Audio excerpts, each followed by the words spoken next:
Hello, everybody. This is Zach at it again. I'm your host, Zach Cooley, and welcome to the second edition of our Disney World podcast. This time, my guest is Alice of Alice in Wonderland.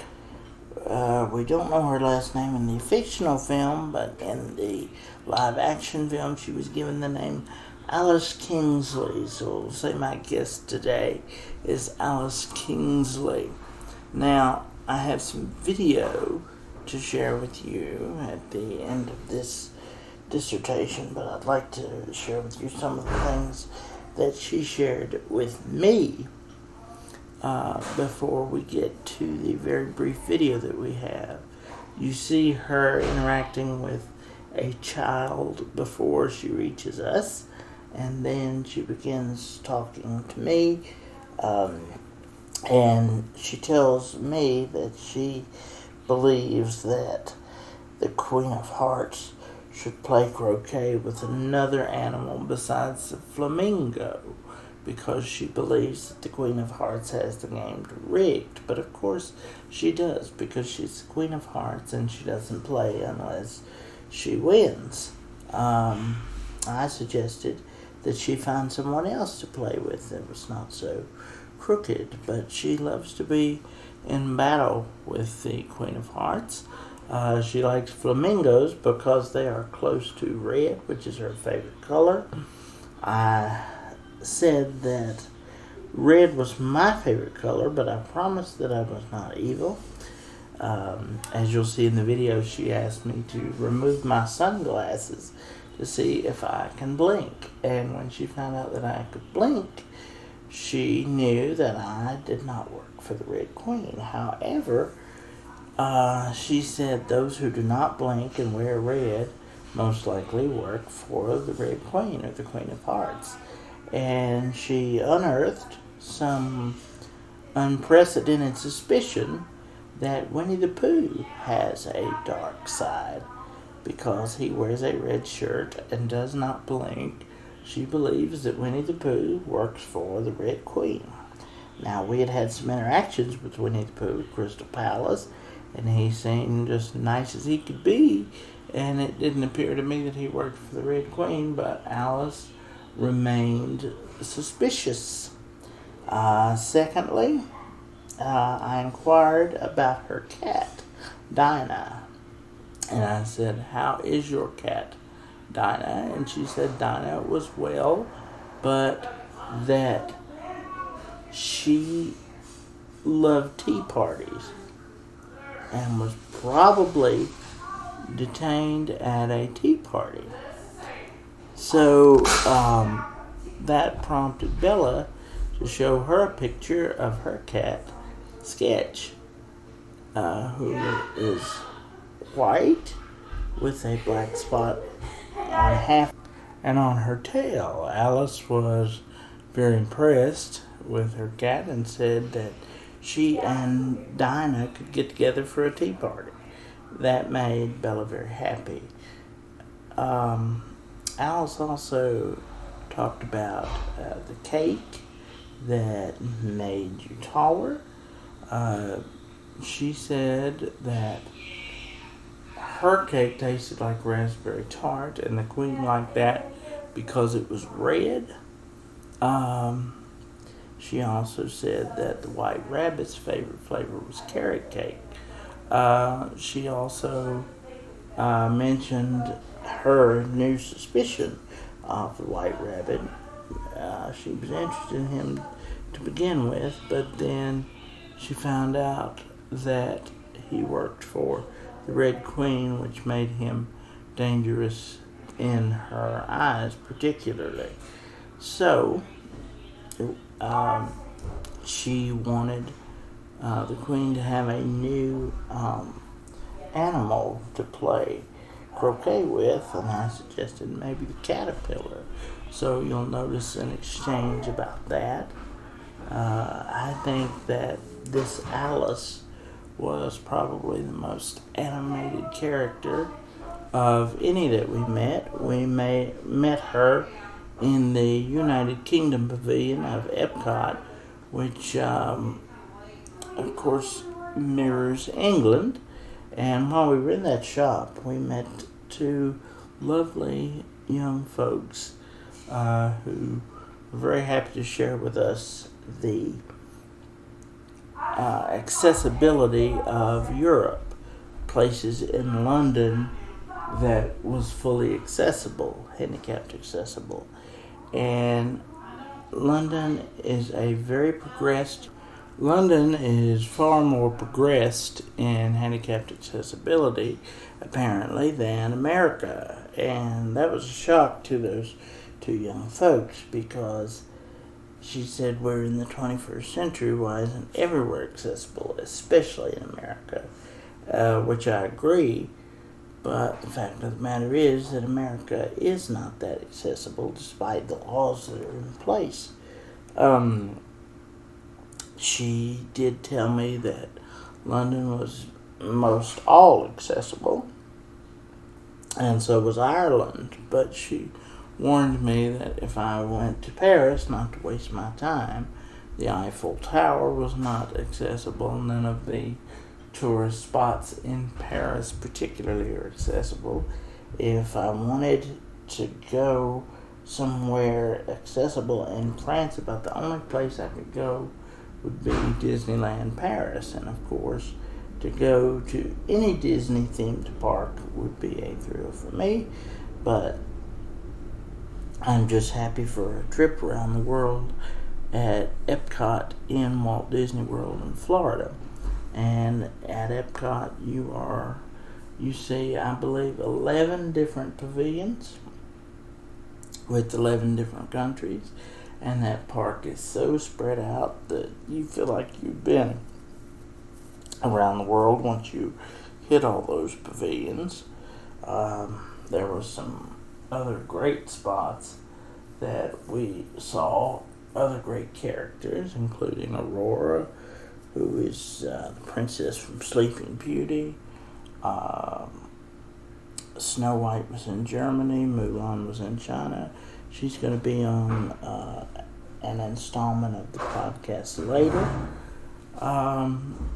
And we really had a great time meeting all these people, but we were trying to surpass a record of 22 different characters that Bella and I met last time, and we did surpass that. We met a total of 35 different characters, some on more than one occasion, as you saw with Mickey and Minnie, and have some wonderful film coming up for you in later podcasts of the wonderful Phantasmic show that closed Hollywood Studios, and also a surprise encounter with Donald Duck, which you will see later on in the podcast. But as I said, Alice was a terrific character, very animated, very eager to talk about what she wanted to talk about, much as the precocious and curious child that Alice was in the animated film. The live-action films are a bit darker, and she was definitely more on the lighter side, as though she were playing the Alice from the animated feature, which is my personal favorite. We did not have a chance to discuss the Mad Hatter or any members of his tea party, but he does have his own spinning teacup ride, which is very popular, and I believe has been at that Disney World park since its opening in 1971. If not, it has been around a long time. That is not something that Bella took part in. She was not interested in much of the rides. She was interested in meeting the characters, as was I, and that was something that I could do because I am sitting in the same seat no matter where I am. So, and I love meeting the characters and having photo opportunities, and as you see, me being ever the reporter, I always ask a lot of questions of the characters, even those who do not talk. In the instance of Mickey and Minnie and their friends, it is said that they save their voices for their shows, so that is why they speak through a park attendant. And you'll see later with my podcast with Piglet that he uses his attendant to speak.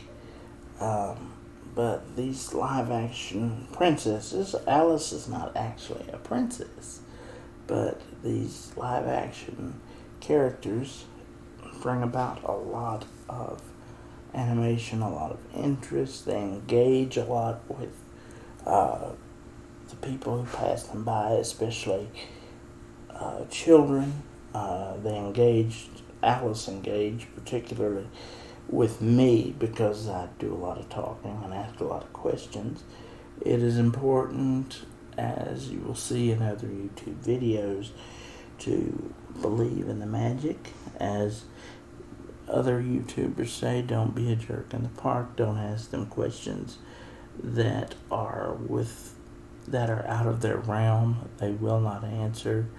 But there's also going to be kids around wherever you are. So if you're going there to try to break through that barrier, they will not let you do that. And there will be attendants by to quickly move you along in line. But it's my thinking that if you don't believe in the magic, why are you at Disney World in the first place? Because Disney World is a magical place. And if you do not accept that magic, then you do not accept the gift that makes Disney World the happiest place on earth. And we certainly did that despite many, many trials. As you'll hear in my episode with Piglet, when I first arrived at our hotel at the Pop Century World Resort, my chair would not charge. It was just a snafu, and it needed to be reset. Once it was reset, it did fine, but I actually had to rent one, which cost my wife another $200, but it was worth it because we had a reliable vehicle for those 2 days that we weren't sure what my chair was going to do. And you do walk, or we did, about an average of 10 miles a day. And as I said, Epcot is very spread out, so it requires the most walking. Although I was surprised to learn that it was not the largest park. Animal Kingdom is the largest park, and that is due to the animal conservation efforts that are done in the memory of Walt Disney, who loved animals. He purchased land from Florida all the way through to the Everglades to protect wildlife. We found that out when we were riding the Skyliner, which is like riding in a balloon from your hotel to the park. And we did that to and from Epcot and to and from Hollywood Studios. And that is a very magical and relaxing ride. They call it the most magical flight on Earth. And it certainly is. It certainly separates itself from any airport flight that you may have in the real world.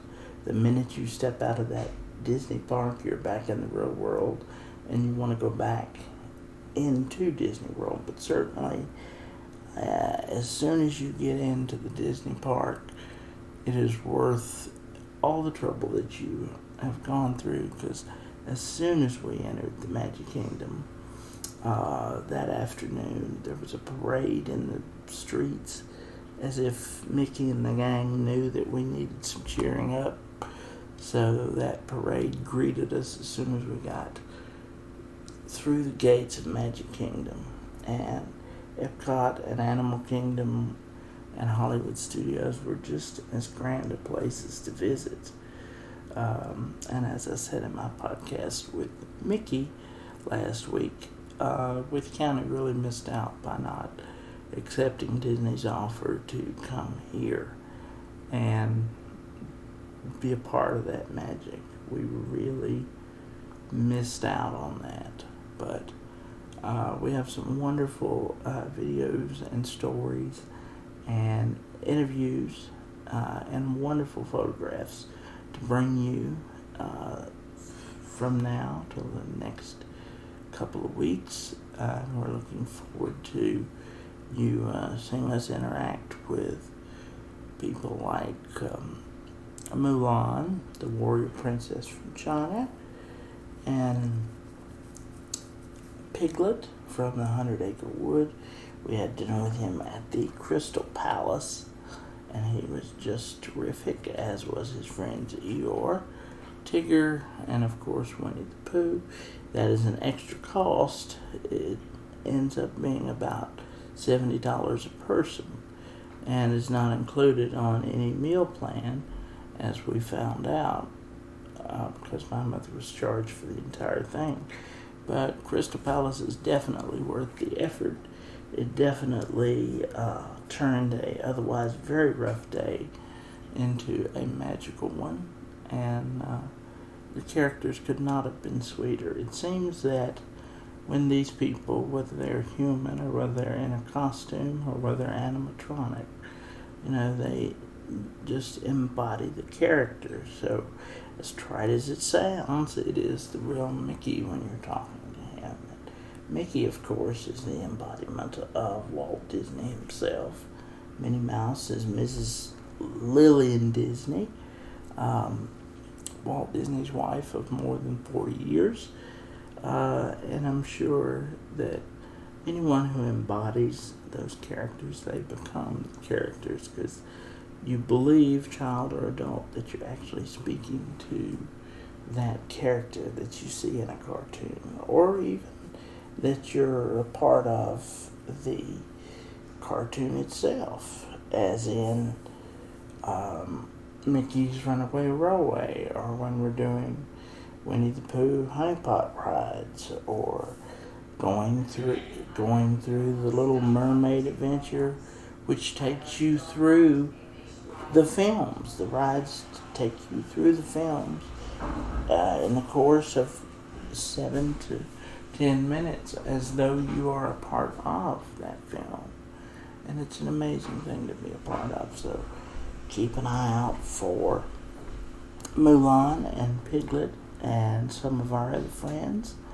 And don't forget to stay tuned for Alice. She has some interesting things coming up. I hope you enjoyed Mickey Mouse last week, and keep enjoying what we're putting out week after week. You'll have it all month long.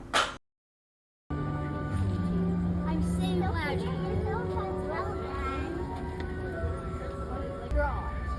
So will you tell me if it's a good surprise? Okay, on the count of T. 1, 2, T. Are you filmer? Here. Yeah. You think that'll do it? So you think I should have the same face on my surprise face? I'm just going to video you because, is that okay? Of course. Because I love, you're wonderful. You're the perfect Alice. Of course. The caterpillar maybe, but only if he had one of the White Rabbit's cookies that made him bigger. Right. Because his size might hurt us, depending on the game. And you don't want to If we play croquet, the staff might be bigger than what he is. and you don't want to eat too much of that cake. 'Cause you don't want to get too less is more. Now, Right. what does the cake taste like? Does it taste I was about to good? ask Raspberry that. tart, Raspberry tart. but they come in different flavors. You know, the White Rabbit's favorite flavor is carrot I'm cake. sure, yes. Well, So he really does like that. And also he does love waffles. Oh, I do Because too. waffles start with the letter W. So does the White Rabbit. oh, that's Yeah, I didn't- right. So sometimes it tastes like waffles. Right. Maybe once a month. Okay. Doesn't the Red Queen like raspberry tarts? Is she? Yes. She's very She does, nasty about but that. it's because they're red, and red is her favorite That's color. right. Well, That's now, red right. is mine too, but I promise I'm not You don't a- work for the Queen. I do not work for the Queen. Can you take your sunglasses off? Can I see your eyes? Oh, perfect. Okay. Because I don't trust people who don't blink. He blinks. So I trust him. Oh, okay. Right.